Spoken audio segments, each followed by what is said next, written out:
is a puzzle to many why anybody would write another book about Galileo.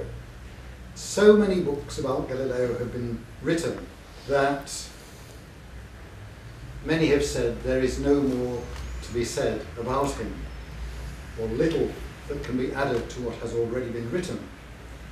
And there have even been plays about Galileo, most notably Bertolt Brecht's Galileo, in which he states,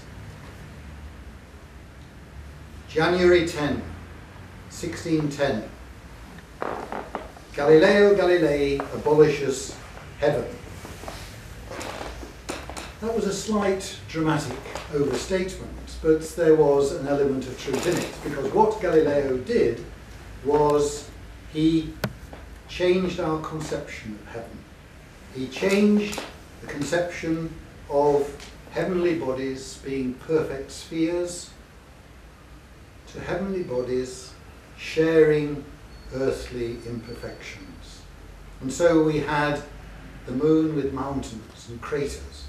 We had transformations that were only possible because he was a good observer and he had a new instrument of observation, a telescope. He was not the inventor of the telescope, but he did modify it, and he applied his piercing eye to its lens. And what Galileo did, and this is the essence of the book that we have written, why we thought there was room for another book on Galileo, what he wrote was about observation. And he applied his observation to the science of observation, which is namely vision. But he also looked at the other senses as well. The senses of hearing, smell, taste, and touch.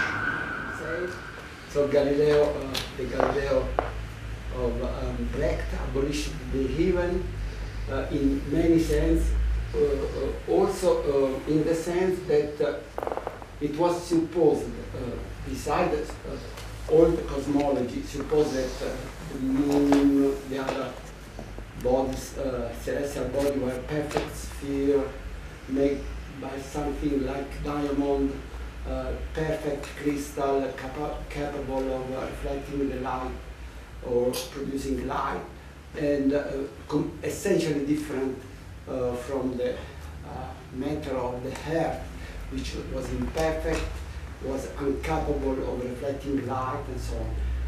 But also was the idea that the celestial body, starting from the moon up to the star, the planets and stars, were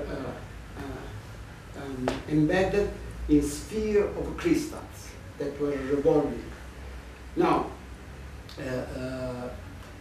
the concept that we around the earth there are sphere of crystal is based on a visual perception.